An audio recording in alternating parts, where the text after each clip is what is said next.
우리 오늘 본문의 말씀 1절을 보니까 예수 그리스도의 태어나심은 이러하다 이렇게 되어 있죠. 하나님께서 저와 여러분 새해를 시작하면서 마태복음 말씀을 2달 동안 묵상하게 이렇게 해주셨는데요.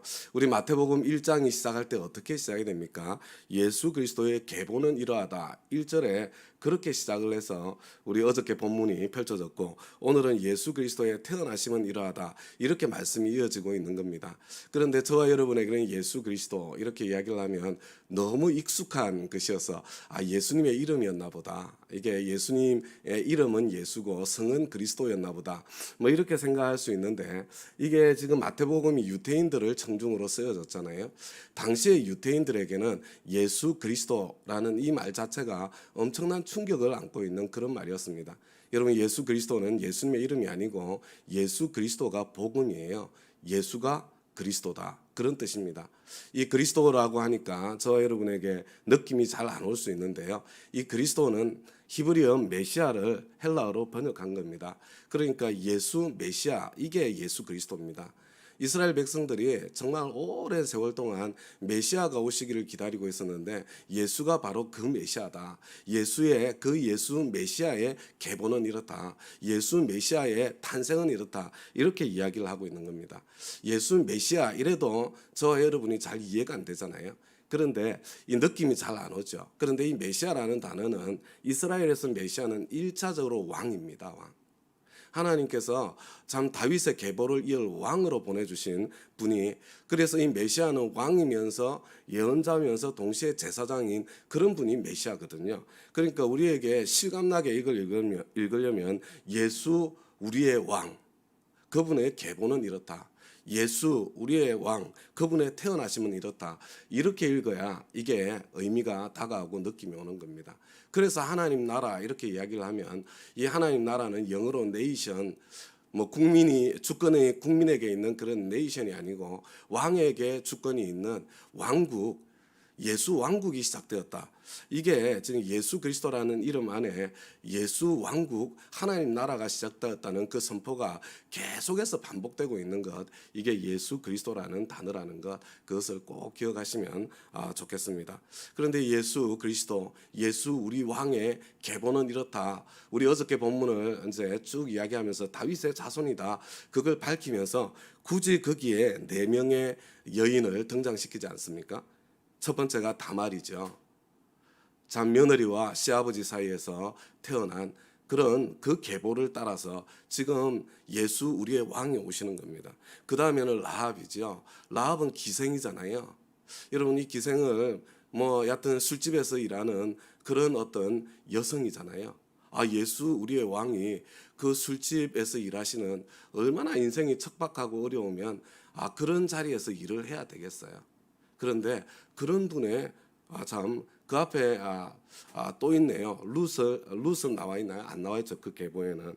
그 다음에 또 우리아의 아내였던 바세바 이렇게 나오지 않습니까?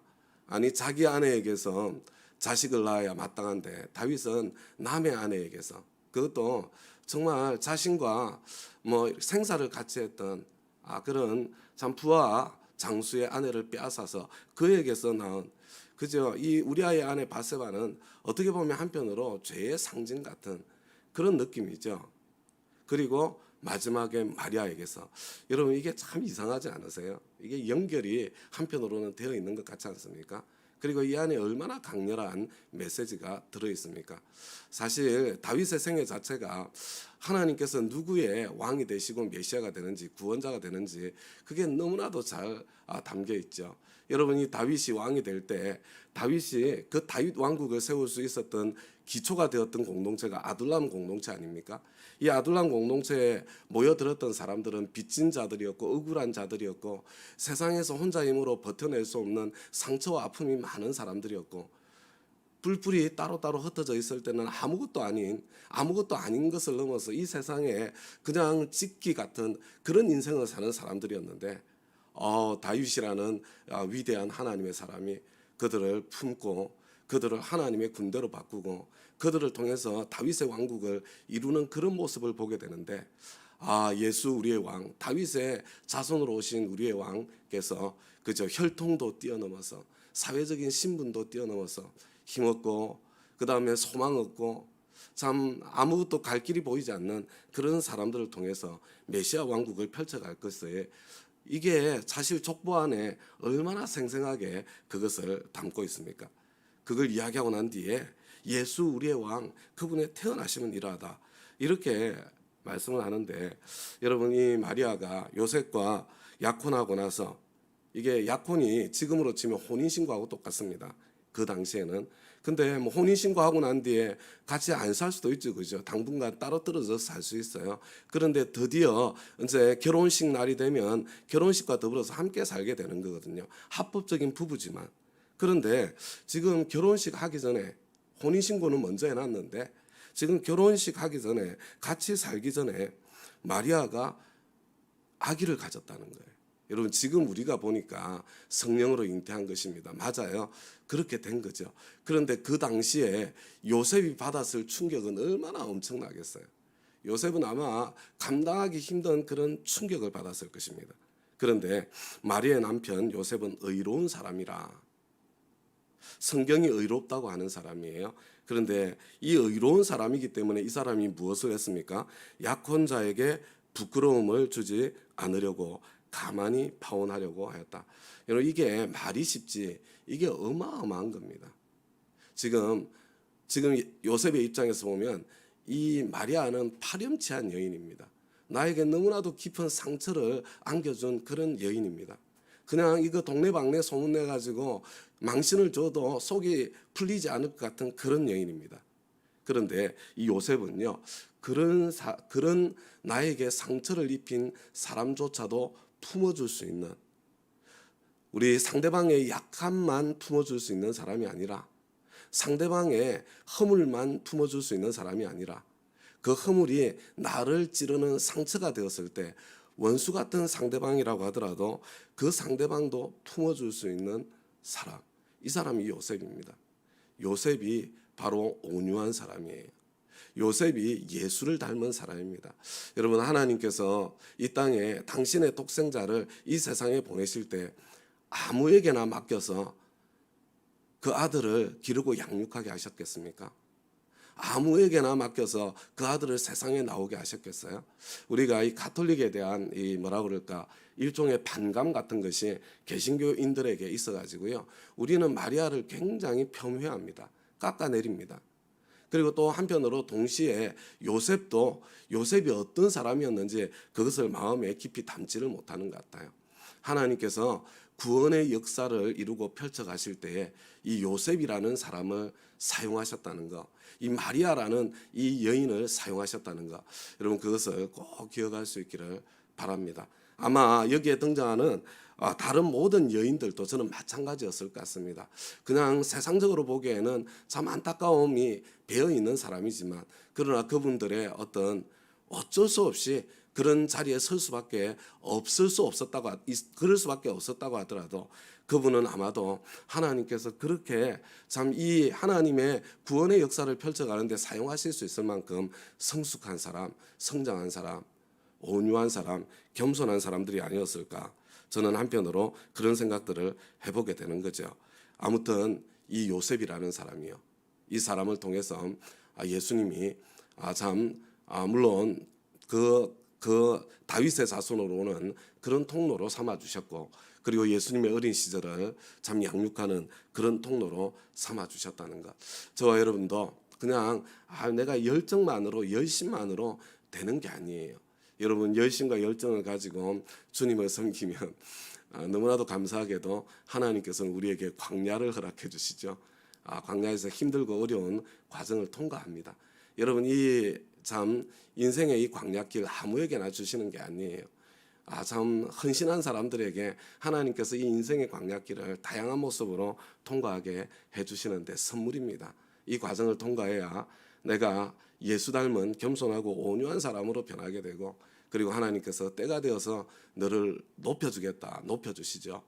여러분 땅을 기업으로 주시겠다 땅을 기업으로 주시죠. 여러분 그보다 더 성장하고 그보다 더 깊어지면 어떻게 돼요? 십자가를 선물하겠죠. 십자가를. 하나님께서 그렇게 선물하시는 십자가도 이렇게 기쁘게 즐거움으로 질 수 있는 사람, 여러분 감사함으로 십자가를 붙잡을 수 있는 사람, 그런 사람으로 저와 여러분이 한 걸음 한 걸음 성장의 과정을 걷고 있다. 그것을 잊지 않았으면 좋겠습니다. 그런데 이 요셉이라는 이 사람에게도요, 이게 엄청나게 힘들었던 사건인 것 같습니다. 그래서 하나님께서 지금 천사를 보내어서 요셉에게 자초지정을 설명해 주는 거죠. 다윗의 자손아, 두려워하지 말고 마리아를 내 아내로 맞아들여라. 그 태중에 있는 아기는 성령으로 말미암은 것이다. 이렇게 설명을 해주세요. 여러분, 때로 저와 여러분이 정말 이해가 되지 않고 상상이 되지 않고 참 하나님 도대체 이게 무슨 일입니까? 말도 안 되지 않습니까? 이런 답답한 마음이 들 때가 있는데요. 그래서 그때 우리가 우리 내원천이 생각나셔야 돼요. 내가 지성으로, 감정으로, 경험 전통으로가 아니라 하나님의 말씀을 따라서 내가 순종의 발걸음을 내디디겠다. 그런 결심할 수 있어야 되는데 요셉이 그런 사람이죠. 그죠? 그래도 여전히 이해는 안 돼. 이게 무슨 말이에요? 성령으로 잉태되었다는 게 무슨 말입니까 도대체? 그렇지만 그럼에도 불구하고 참 하나님께 순종해서 하나님의 말씀에 순종해서 마리아를 이렇게 데리고 오는 것을 보게 되죠. 그런데 이 천사가 하나님께 천사를 보내서 말씀해 주실 때에 그 아들을 낳게 될 건데 이름을 예수라고 하여라. 예수의 이름의 뜻이 구원자잖아요. 구원자. 우리 주님이 구세주지 않습니까? 구원자. 그런데 왜 구원자냐? 왜 예수냐? 근데 구원자는 무엇인가로부터 구해야 되는 거거든요. 그죠? 이스라엘 백성들이 기다렸던 구원자는 어떤 구원자입니까? 압제로부터 구원자 아닙니까?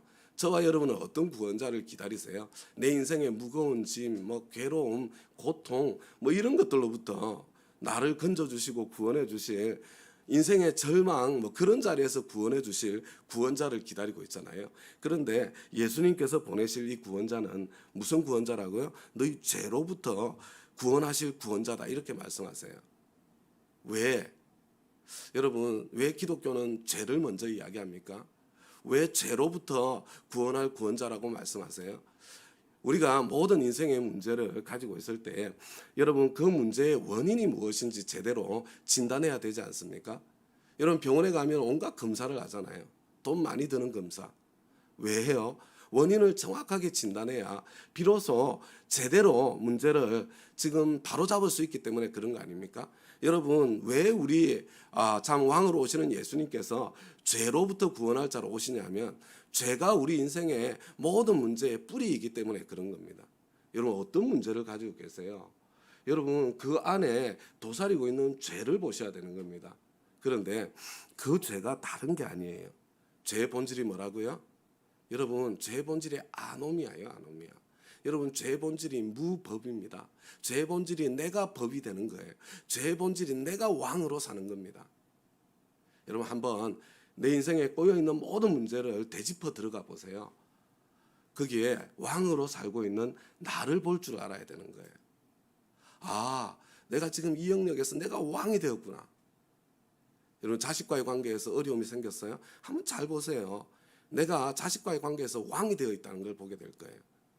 하나님께서 내 자식을 빚어가고 만들어 가시는 하나님께서 내 자식에게 주신 참 그 모습, 모양, 은사, 달란트, 능력이 있는데 그거 다 무시하고 내가 기대하는 내가 내 마음에 한이 서린 그런 내 자식으로 빚어가려고 몰아가고 이리 밀고 저리 밀고 여러분 그런 과정이 없었을 수가 없는 거예요.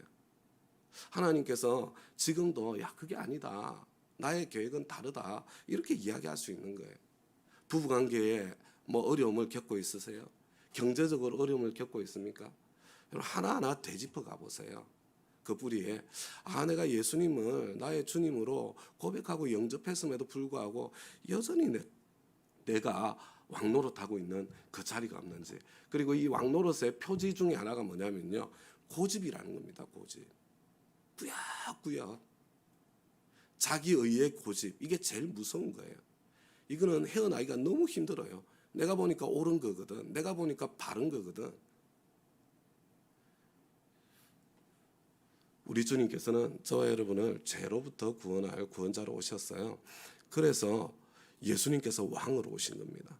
그래서 내가 왕으로 살던 그 죄의 자리에서 우리 예수를 믿는다는 거 왕 바꾸기거든요. 왕 바꾸기. 아, 주님, 제가 지금까지 지독하게 내 인생의 왕 노릇하면서 살아왔네요. 주님, 이제 내가 이 왕의 자리를 주님께 내어드리겠습니다. 그래서 첫 번째 어디에서 시작해요? 여러분, 내가 구원받기 위해서, 그죠? 이렇게 내가 천국을 상속받기 위해서 내가 막 지독하게 애를 쓰던 그거 내 힘으로 안 되니까 내가 예수 그리스도를 구주와 주님으로 영접하며 기대고 의지하며 왕자리를 내어드리잖아요. 구원의 영역에 있어서 그분이 책임져 주시는 거죠. 근데 그게 끝이 아니에요. 예수 믿는 것은 죽어서 천당 가는 게 전부가 아니에요. 우리가 예수 믿어서 하나님 아버지 집이 내 집으로 상속된 것은 졸업이 아니에요. 그것은 입학일 뿐입니다. 여러분, 그 다음에 그냥 이 구원의 학교에서 배우고 누릴 게 너무 많아요. 우리 인생에 꼬여 있고 무너져 있는 삶의 자리마다 내가 왕 노릇하고 있는 참 그런 모습들을 발견하고 찾아내시고요. 아, 주님, 내가 왕 노릇하니까 이렇게 꼬였네요. 주님이 왕이 되어주세요.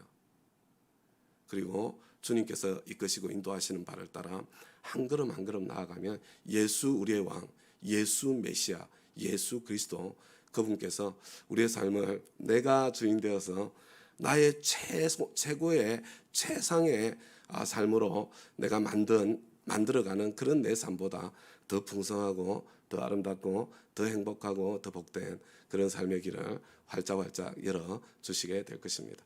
우리 2023년 그냥 좀 그러지 않았으면 주님, 나는 이게 필요해요. 이것만 있으면 내 인생은 행복할 거예요. 그것도 좋은데요. 그거 말고요. 그거 말고 하나님께서 나에게 선물하시는 그 선물을 내가 맞아요, 주님. 그거 말고 주님께서 정말로 나에게 주시려고 했던 바로 그거. 그거 찾고 그거 참 주님과 동행하면서 그거 누리고 그것 때문에 행복해지는 그런 우리 2023년 한 해가 되어지기를 우리 주님의 이름으로 부탁드립니다. 우리 말씀 응답에 잠깐 기도하고 개인기도 시간 갖도록 하겠습니다. 하나님 아버지의 은혜를 베풀어 주십시오. 예수 그리스도 우리가 성경에서 읽고 내 입으로 부를 때마다 예수 메시아, 예수 나의 왕 자동적으로 번역될 수 있도록 주님께서 은혜를 베풀어 주옵소서. 내 인생에 참 꼬이고 힘든 일들이 참 내가 예상치 못한 문제들이 나타날 때마다 내가 어디에서 죄를 짓고 있나, 내가 어디에서 왕 노릇하고 있나, 내가 어디에서 하나님을 제끼고 있나, 그것을 더듬어 찾아 발견할 수 있도록 도와주시고, 내가 꾸역꾸역 고집을 부리고 있을 때마다 이것이 순종의 고집인가 아니면 내가 왕 노릇하는 고집인가, 그것을 구별할 수 있도록 하나님께서 은혜를 베풀어 주시고, 그래서 예수님을 진정으로 나의 왕자리에 한 영역 한 영역에서 차례차례로 참 예수님을 다시 영접하고 또 영접하는 그런 은혜, 그런 은총이 있어서 하나님 2023년 우리의 삶은 나 혼자만의 힘으로 아둥바둥거려서 누릴 수 있는 최상의 인생보다 더 아름다운 주님의 그 약함으로 나의 강함보다 더 복되게 하실 수 있는 그 아름다움이 우리 가운데 펼쳐지고 누려지는 그런 2023년 되게 하여 주시옵소서.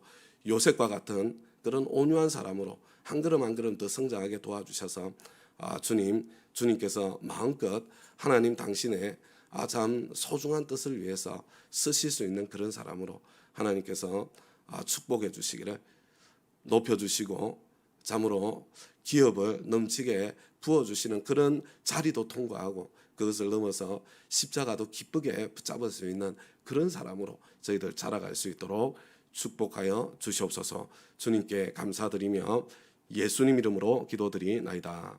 아멘.